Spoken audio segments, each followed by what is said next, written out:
Cet engagement, on le porte collectivement avec tout le réseau Initiative France, 215 associations partout en France, 20 000 bénévoles et puis 1 000 salariés. Et c'est un engagement à la fois vis-à-vis de beaucoup des victimes de la crise qui peuvent avoir envie d'entreprendre, de créer leur propre business et donc leur propre emploi au service de l'économie et au service d'un développement durable du territoire. Et pour eux, on les accompagne, on fait des prêts d'honneur, on est présent tout au long du développement de l'entreprise.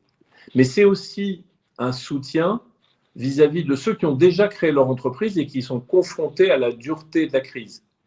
Et pour cela, bien entendu de l'accompagnement, mais aussi les aider à pivoter, c'est-à-dire à renforcer l'impact sociétal, l'impact environnemental de leur entreprise, et puis plus de digital, parce que c'est l'un des enseignements de la crise. Les nouvelles entreprises ont besoin et d'être physiques et d'être digitales à la fois. Ma conviction, c'est qu'on ne sera jamais trop nombreux pour soutenir les initiatives. Bien entendu, il y a l'État, les régions, la BPI, les autres collectivités, les intercommunalités, bien entendu les chambres de commerce, tous les partenaires privés et publics, tous les réseaux, parce qu'en fait, nous sommes plusieurs réseaux et c'est tant mieux. Nous sommes complémentaires les uns des autres. Nous sommes là pour aider les porteurs de projets dans toutes les dimensions de leur projet. J'ai qu'un seul souhait, c'est qu'on travaille de façon toujours plus harmonisée et complémentaire les uns avec les autres.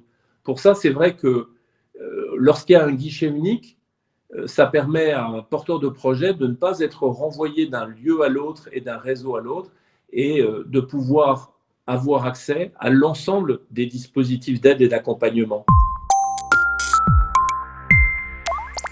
Ce qui définit le mieux le réseau en ce moment, c'est la confiance. C'est à la fois la confiance dans les porteurs de projets, la confiance dans les bénévoles, la confiance dans les territoires, et puis la confiance sur l'avenir, parce qu'aujourd'hui, on traverse tous une période extrêmement difficile, mais ça aura une fin. Et il faut que le tissu économique soit prêt pour la reprise. Ça, ce n'est pas une question facile.